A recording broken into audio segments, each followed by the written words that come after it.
So hello everyone, एक और Q&A video में आप लोगों का स्वागत है। ये वीडियो थोड़ा इंटरेस्टिंग होने वाला है क्योंकि ऐसा क्वेश्चन ही पूछा गया है, इसलिए वीडियो को पूरा देखना है। कल मैं ऐसे ही मजाक में इंस्टा पे स्टोरी लगा दिया कि मेरे से रिलेटेड आपको जो भी डाउट हो रहा है वो आप मुझसे क्वेश्चन पूछ सकते हो, और लगभग 300 से भी ज़्यादा लोगों ने क्वेश्चन पूछा। अब देखो, सबको पर्सनली रिप्लाई करना थोड़ा टफ हो रहा था, इसलिए मैंने सोचा कि जितने भी कॉमन क्वेश्चन है उसको इकट्ठा करो और एक डेडिकेटेड वीडियो बना दो। इसलिए वीडियो थोड़ा इंटरेस्टिंग होने वाला है, ठीक है? तो एंड तक ज़रूर देखना है। और बहुत कॉमन क्वेश्चन जैसे आपकी गर्लफ्रेंड कितनी है, आप क्या कर रहे हो, अभी ट्रेडिंग कैसे स्टार्ट किया, ट्रेडिंग स्टार्ट करते टाइम कितना कैपिटल आप यूज़ किए, अभी कैपिटल जुगाड़ कैसे करते हो अगर लॉस हो जाता है तो, ये सारे क्वेश्चन जो है ना, इस पर मैं बात करूँगा। और एक मिडिल क्लास लड़का जो बहुत छोटे कैपिटल से ट्रेडिंग स्टार्ट किया था, आज वो 25-30 हज़ार रुपये से ट्रेडिंग कर रहा है, उसका जर्नी क्या रहा होगा, तो इस पर भी हम लोग बात करेंगे। और मैंने ट्रेडिंग कैसे सीखा, कौन कौन से यूट्यूबर से सीखा, कब सीखा, कितने कैपिटल से स्टार्ट किया था, इस पर मैं एक वीडियो बना चुका हूँ, ठीक है? कि बेसिक से एडवांस लेवल मैंने ट्रेडिंग कहाँ से सीखा, तो एक बार इसको भी चेक करना, ये भी बहुत अच्छा वीडियो है। तो चलो वीडियो को स्टार्ट करते हैं, पर उससे पहले चैनल को सब्सक्राइब जरूर कर लेना। तो सबसे पहला क्वेश्चन है, भाई क्या ट्रेडिंग एक बेस्ट कैरियर है फ्यूचर में? तो देखो, ये डिपेंड करता है कि आपको कितना ज़्यादा एक्सपीरियंस है ट्रेडिंग में, आपके पास कितना ज़्यादा कैपिटल है। मैं पर्सनली अपना बात करूँ तो मेरा वैसा भी कोई गोल नहीं है कि हाँ मुझे फ्यूचर में ट्रेडिंग ही करना है। अभी मेरे लिए trading as a part time ही है, इन फ्यूचर नहीं पता मुझे। तो सेकंड क्वेश्चन है, भाई तुम ज़्यादा कैपिटल क्यों नहीं लगाते, but your strategy is best. Thank you. मैं ज़्यादा कैपिटल इसलिए नहीं लगाता क्योंकि मेरे पास उतना है ही नहीं। जनवरी में मैं 5,000 से ट्रेड करता था, फरवरी में मैं 10,000 से ट्रेड करता था, मार्च में मैं 20,000 किया, और अभी मेरे ग्रो बैलेंस में 32,000 रुपये होगा। ये ग्रोथ इतना फास्ट नहीं है पर उतना स्लो भी नहीं है, और मेरे पास अभी जितना कैपिटल रहेगा मैं उतना से ही ट्रेड करूंगा ना, इसलिए मैं ज़्यादा कैपिटल नहीं लगाता हूँ।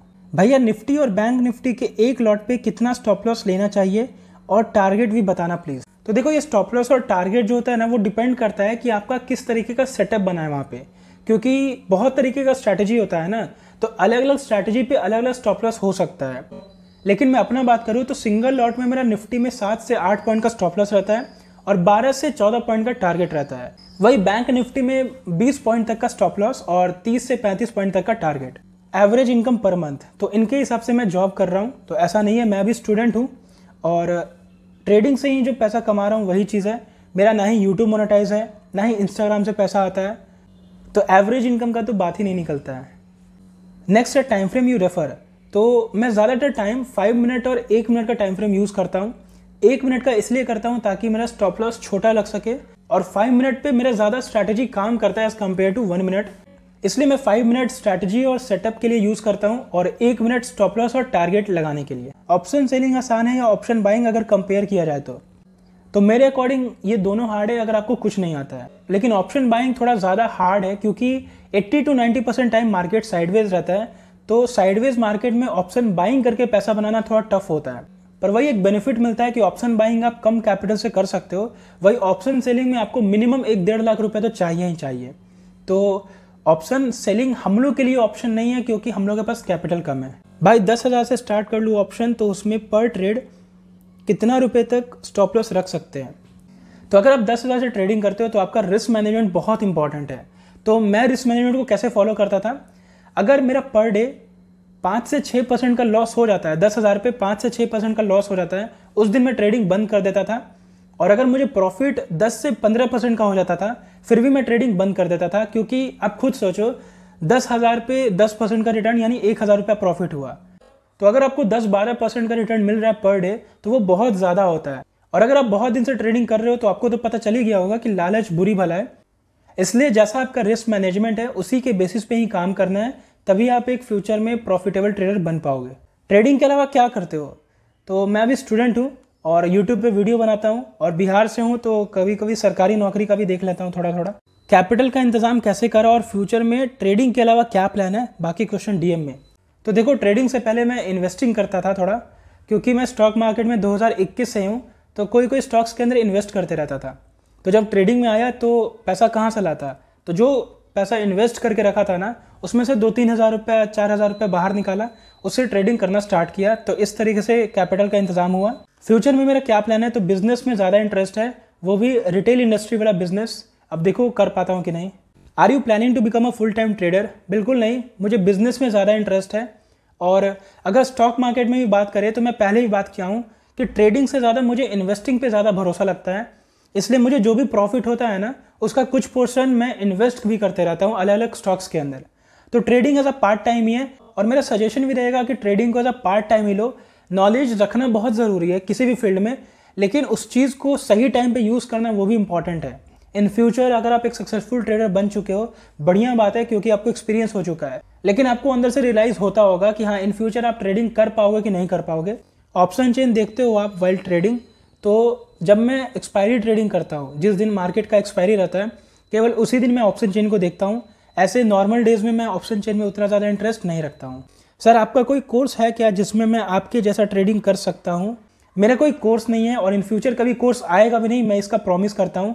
मेरा कोई टेलीग्राम चैनल नहीं है, मैंने आज तक कोई टेलीग्राम चैनल नहीं बनाया, तो प्लीज़ टेलीग्राम पे खोजना मुझे बंद कर देना कि हाँ भाई कोई टिप्स ये सब देने के लिए कुछ इसका टेलीग्राम चैनल है क्या। बस मेरा एक इंस्टाग्राम है और एक यूट्यूब है, इस पर मैं वीडियो अपलोड करते रहता हूँ और मुझे मज़ा आता है। भाई पटना में मिलना है, बताओ भाई कैसे मिल सकते हैं? कैसे मिल सकते हैं भाई? अभी नहीं मिल सकते हैं, अभी इतना छोटा सब्सक्राइबर से क्या मिलोगे? तो अगर मीटअप करना होगा तो कभी बाद में करेंगे कि 50,000 1 लाख सब्सक्राइबर हो गया तब करेंगे, ऐसे अभी मिलने से क्या फ़ायदा। Your thought on binary trading, single word में सट्टा। भाई what give you the confidence to enter the trade when you see the setup? Simple है, रिस्क टू रिवॉर्ड रेशियो। इस ट्रेड में मुझे कितना लॉस हो सकता है और कितना प्रॉफिट हो सकता है।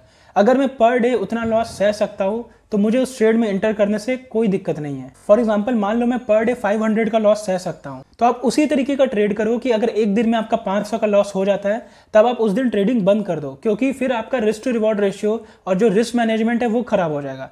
और अगर रिस्क मैनेजमेंट खराब हो गया तो इमोशन आपको इतना बर्बाद करेगा ट्रेडिंग में कि आप विश्वास नहीं कर सकते हो। ट्रेडिंग साइकोलॉजी कैसे बिल्ड करें, इस पर मैं 10-15 मिनट लेक्चर दे सकता हूँ, इसलिए मैं इस पर एक लॉन्ग वीडियो ही बना दूंगा। आपका गर्लफ्रेंड है क्या? पूछा भी कैसे है, आपका गर्लफ्रेंड है क्या? बहुत सारा डीएम आता है कि मैं भी एक ट्रेडर हूँ, मुझे आप बहुत पसंद हो। नहीं है यार कोई girlfriend. How much you earn from first brand deal? मैंने एक ही अभी तक प्रमोशन किया है और मुझे 8,000 मिला था उस प्रमोशन के लिए। एक रील बनाने का मुझे 8,000 मिला था। मैं साफ साफ आके बोल दिया हूँ, ठीक है, 8,000 ही मिला था, पर अब मेरा प्राइस बढ़ चुका है तो छोटा मत समझना। लॉस करने के बाद माइंडसेट कैसा रहता है? तो अगर मैं पहले का बात करूँ तो लॉस रिकवरी के पीछे ज़्यादा रहता था, पर अब मेरा लॉस फिक्स रहता है पर डे। कभी कभी रिस्क मैनेजमेंट खराब हो जाता है, क्योंकि मुझे एक ही साल हुआ एक्सपीरियंस का, तो एक ही साल के अंदर इतना ज़्यादा कंट्रोल आ जाना खुद पे थोड़ा सा मुश्किल होता है। इसलिए मेरा भी साइकोलॉजी कभी कभी डगमगा जाता है, पर कंट्रोल कर लेता हूँ। Do you think you gonna be A millionaire one day? देखो, सोचने में क्या जाता है कि हाँ आने वाले टाइम में आप करोड़पति बन जाओगे। अच्छा, आप ये सोचोगे कि आने वाले टाइम में आप बहुत गरीब बन जाओगे तो कितना उदास रहोगे। लेकिन आप ये सोचोगे कि आप आने वाले टाइम में करोड़पति बन जाओगे, मिलियनर बन जाओगे, तो आपके कम से कम चेहरे पे मुस्कान तो रहेगा। तो हमेशा पॉजिटिव सोचो और ट्रेडिंग को ज़्यादा कॉम्प्लिकेट करने का ज़रूरत नहीं है, उसको सिंपल रखो। जो भी आप स्ट्रैटेजी फॉलो करते हो बस उस पर ध्यान दो, उस पर आप एनालिसिस करो। तो वीडियो को यहीं पे ख़त्म करते हैं। बहुत अच्छा क्वेश्चन था, उसका मैंने आंसर भी दिया, इसलिए इस वीडियो को लाइक भी कर देना। बाय।